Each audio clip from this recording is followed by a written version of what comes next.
Como les digo, esta exposición va a ser acerca del concepto de plusvalor relativo, que es el capítulo número 10. Después de esto vamos a leer el capítulo 11, que está bien cortito y además está muy interesante. Entonces, ya decía yo que habíamos hablado antes del plusvalor absoluto, ¿no? Y lo habíamos hecho la primera ocasión que lo hicimos en relación con el concepto de subsunción formal, que es aquel concepto que Marx utiliza para hablar del plusvalor absoluto en términos del movimiento de la historia, porque el plusvalor absoluto va a ser entendido por Marx como el paso de un proceso productivo, de un modo de producción previo al capitalista, es decir, una producción antigua, a la producción propiamente moderna, que sería la producción capitalista. Su expresión es la de la extensión de la jornada laboral. Es decir, mientras más hagamos trabajar a un trabajador, más plusvalor nos va a reportar el trabajo que haga para nosotros. Eso sería, a grandes rasgos, el plusvalor absoluto, ¿no? Y se expresa, digamos, o tiene en su esencia, mejor dicho, el reemplazo de los fines de la producción, que pueden ser fines orientados hacia el valor de cambio, es decir, a la utilidad de los... un segundo. No encontré dónde hacer lo que quería, pero le voy a dar entrada al compañero Hugo que viene llegando. Pero entonces, esencialmente, el, la subsunción formal, es decir, la extracción de plusvalor absoluto, se refiere al reemplazo de los fines de la producción que en el pasado, en la época antigua, estaban orientados hacia el valor de cambio, digo, el valor de uso, es decir, la utilidad de los productos específicos, que ahora se van a orientar esos fines hacia el valor de uso. Es decir, perdón, al revés, hacia el valor de cambio en esta ocasión. Es decir, a la única proporción de los valores en los cuales ciertos mercancías en el mercado, como esta taza, van a ser intercambiadas. Eso es básicamente lo que quiere decir esencialmente el paso de o más bien el paso de la subsunción de una producción antigua a una producción moderna.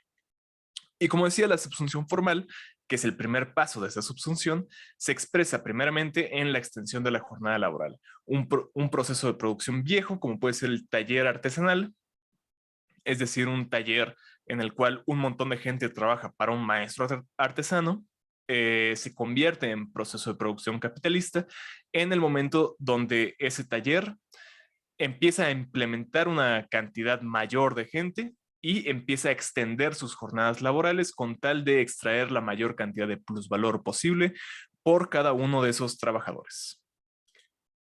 La subsunción real, al contrario, veíamos en esa sesión que había expuesto este tema, es la modificación de la forma real entera del modo de producción. Ya no únicamente el reemplazo del fin que está al final del proceso de producción, sino la modificación total de sus elementos. Ahora sí, un alejamiento real, completo, total de lo que era la producción antigua y el establecimiento de algo propiamente moderno. Hay muchas formas en las cuales se expresa esta subsunción real y el día de hoy lo vamos a ver específicamente en el caso de la cooperación. Pero como les digo, es una revolución total, progresiva y continua en el modo de producción, la fuerza productiva y la relación capitalista-obrero. Tengamos en cuenta esas tres cosas. El modo de producción, es decir, la organización de los elementos que tienden a una finalidad.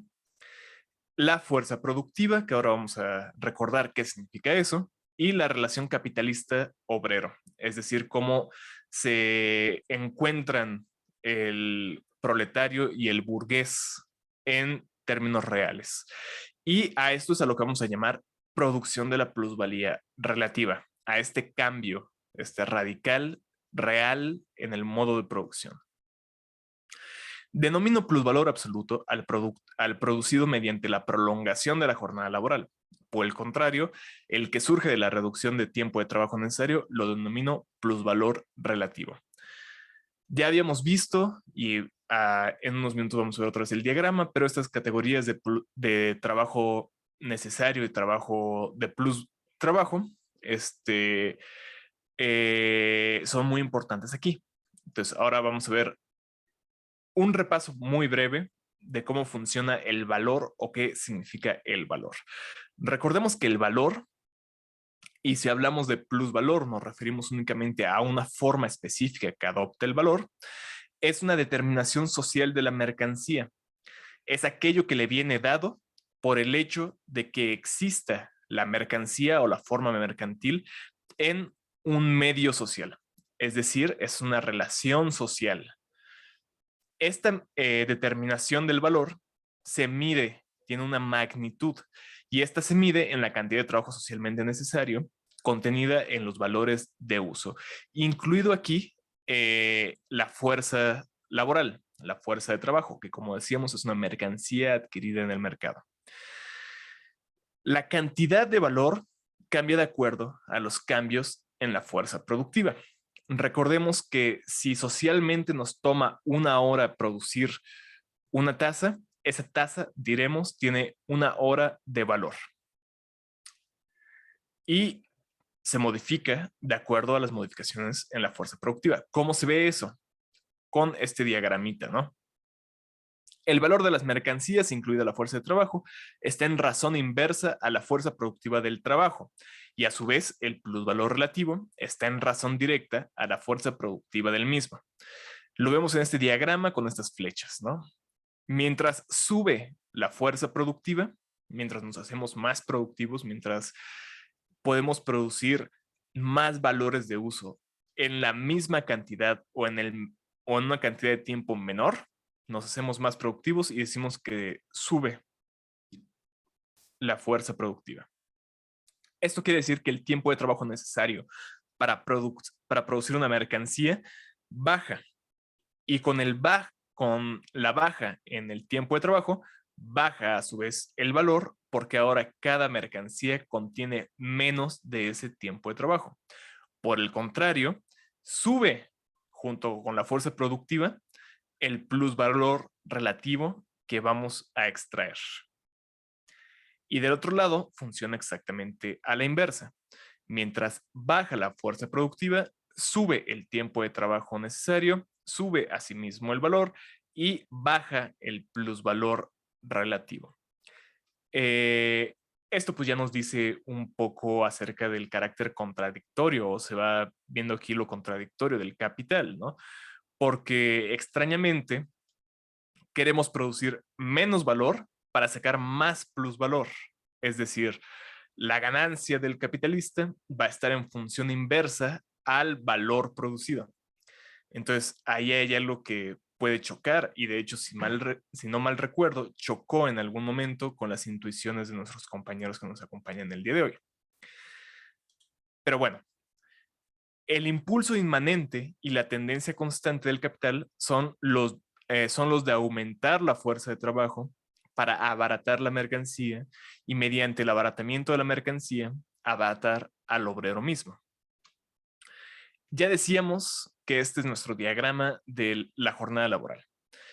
En un primer lado tenemos el tiempo de trabajo necesario, que el tiempo de trabajo necesario, decíamos, era el tiempo de trabajo que es obligatorio para el capital y para el obrero, en cuanto durante ese tiempo se repone el valor del capital variable. Que el valor del capital variable es aquello que en otra esfera de nuestro análisis, en otra perspectiva, llamaremos salario. Salario es lo que se le paga al obrero para que vaya a la fábrica a trabajar, que trabajes por un día básicamente, o una quincena o lo que gusta. Pero ese salario representa el valor de la fuerza de trabajo que ese obrero le está vendiendo al capitalista. ¿Y cómo se mide el valor de una mercancía?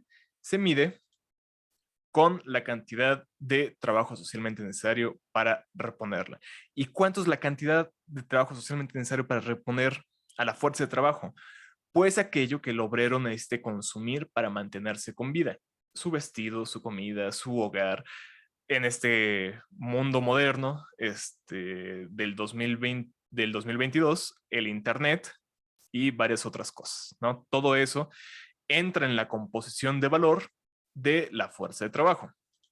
Y por lo tanto, se tiene que reponer, se tiene que reproducir en primer lugar con tal de que ese salario se desquite y que la producción pueda seguir manteniéndose día con día. Después de ese tiempo de trabajo necesario, viene el tiempo de plus trabajo. Esto es solamente un cachito de la jornada laboral. El resto de tu jornada laboral, lo que tú estás haciendo es creando valor que no estaba considerado ni en tu salario ni en el costo del capital constante, es decir, de los medios de trabajo que tú estás utilizando en la fábrica y el objeto de trabajo sobre el cual proyectas tu actividad, sino es un valor nuevo. Es un valor que no salió del bolsillo del capitalista, sino un valor que salió de tus manos. Ese es el tiempo de plus trabajo.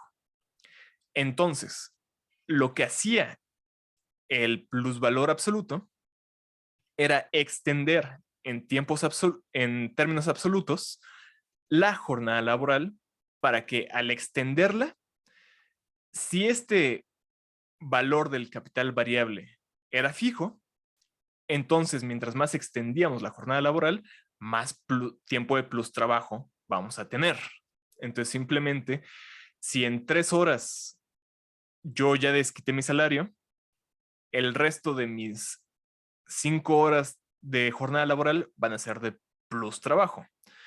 Pero si el capitalista aumenta mi jornada laboral de 8 a 10 horas, es decir, le suma 2 horas a la jornada laboral, esas 2 horas nuevas van a ser netamente tiempo de plus trabajo. Se ha agenciado 2 horas extra de producción de plusvalor. Y así ha aumentado la producción de plusvalor de su capital y con eso es a lo que llamamos plusvalor absoluto. Todo fácil hasta ahí. ¿Qué hace el plusvalor relativo? Nosotros sabemos que una jornada laboral pues, puede durar un chingo de tiempo, ¿no? Puede llegar hasta durar días, más de un día natural. Pero digamos que ya estamos en una situación en la cual la jornada laboral es fija, es normal, o que simplemente no podemos extenderla más por la razón que sea. Digamos que tenemos 24 horas de trabajo. Si ya no podemos extender más la jornada laboral, ¿de dónde vamos a sacar más plusvalor? Esa es la gran duda a la cual se enfrenta el propietario de los medios de producción. Si mi necesidad es constantemente aumentar la magnitud de valor de mi capital, crecer y crecer y crecer, ¿de dónde diablos voy a sacar ese valor extra? ¿Qué tal que en vez de extender la jornada laboral para con ello extender el tiempo de plus trabajo, reduzco proporcionalmente el capital variable, digo, el tiempo de trabajo necesario, para con ello la reducción que yo genere de ese tiempo de trabajo necesario se traduzca en un incremento del tiempo de plus trabajo. Tengo aquí el archivo, entonces voy a hacerlo visualmente.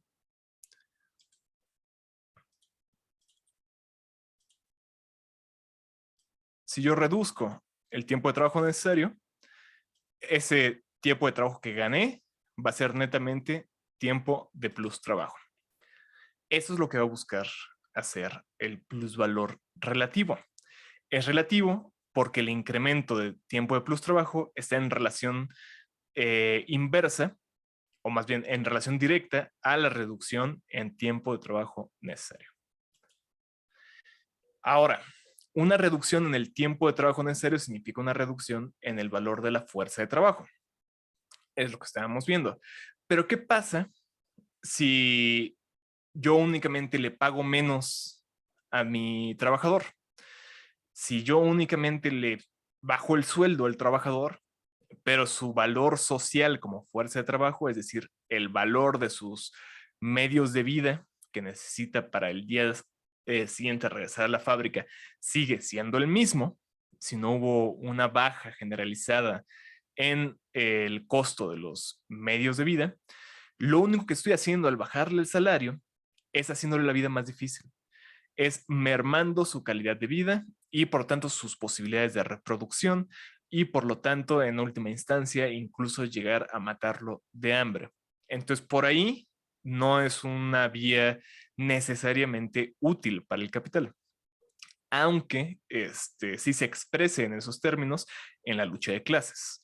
En este momento, lo que nos interesa no es tanto únicamente la reducción de los precios, sino la reducción del valor de la fuerza de trabajo, lo que contiene de trabajo socialmente necesario dentro de ella. Y si vamos a reducir el tiempo de trabajo necesario en nuestra producción de plusvalor, tenemos asimismo que bajar el valor de esa fuerza de trabajo. ¿Cómo lo hacemos? Hay dos formas de hacerlo.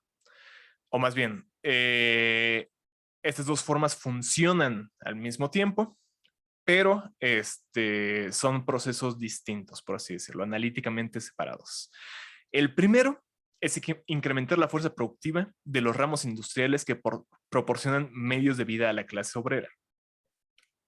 Si decíamos que necesitamos alimento, vestido, casa y demás, lo que podemos hacer, y ese suma de valores constituye el valor de la fuerza de trabajo, lo que podemos hacer para disminuir ese valor simplemente es disminuir los componentes de valor de esa mercancía que es la fuerza de trabajo. Entonces, hacemos que el vestido cueste menos, que la comida cueste menos, que la casa cueste menos.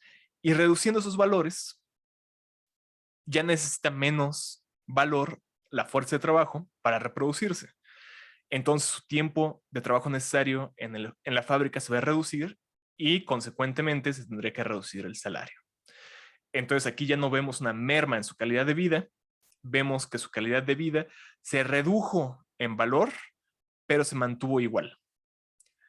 El otro lado, la otra posibilidad o la otra forma en la cual se lleva a cabo esto es el incremento de la fuerza productiva ahora en las industrias que se suministran los elementos materiales del capital constante para producir medios de vida. Si redujimos el valor de las camisetas, está muy bien, pero ¿qué tal que reducimos el valor de el algodón? Como el algodón entra en la producción de la camiseta, entonces su reducción de valor significaría una reducción en el valor de la camiseta final. Entonces, haciendo esto, reducimos igualmente el valor de los medios de vida y con eso el valor de la fuerza de trabajo. Pregunta Ricardo. Ahí está la respuesta de ese artículo que hasta se hizo meme de por qué no han aumentado los salarios al mismo ritmo que ha aumentado la productividad en los últimos 30 años. Sí, o es una pista para responder esa pregunta, ¿no? ¿Por qué no han aumentado los salarios al mismo ritmo que el aumento de la productividad en los últimos 30 años? Tiene que ver con que se ha extendido el plusproducto.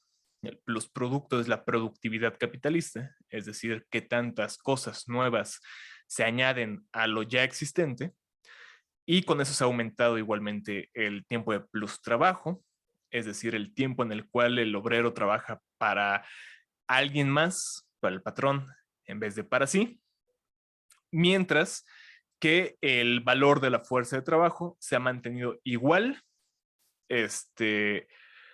o ha descendido. Entonces, en ese sentido,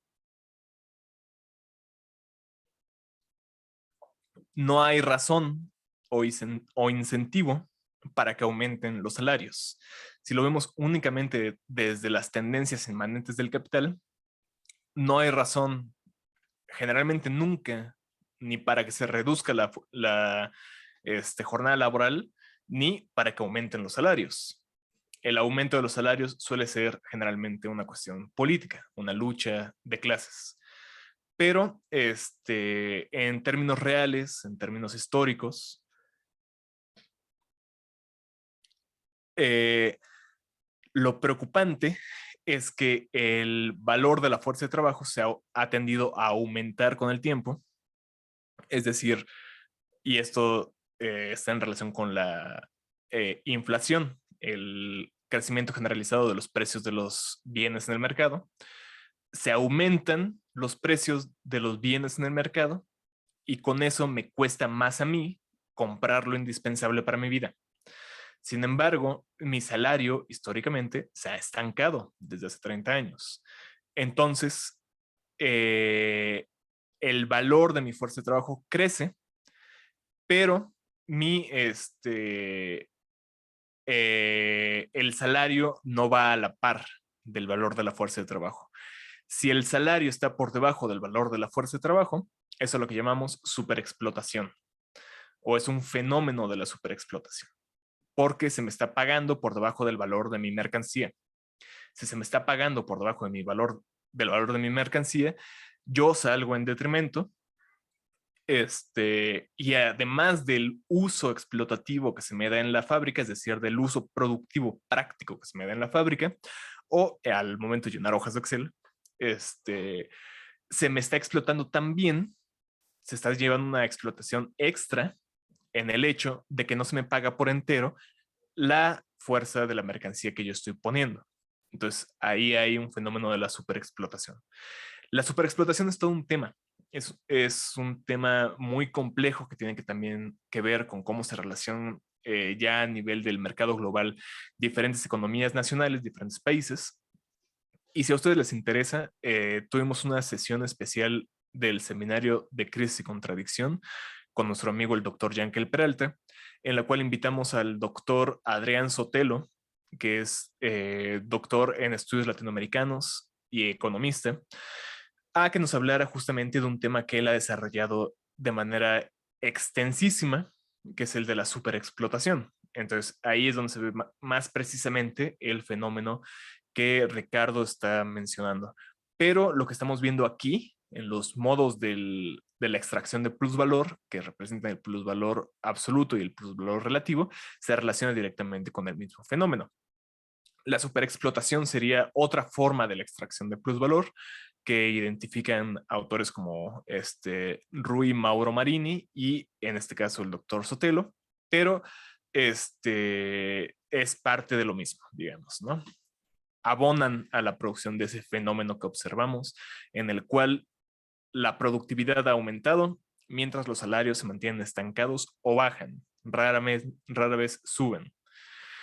Y con eso, estas dos formas de abatir el valor de la fuerza de trabajo, ya hemos logrado nosotros eh, crear ese espacio en el cual se puede comprimir cada vez más, se puede hacer el squeeze del valor, o más bien del tiempo de trabajo necesario para maximizar, para expandir el tiempo de trabajo, el tiempo de plus trabajo, el tiempo de trabajo donde se produce el plusvalor.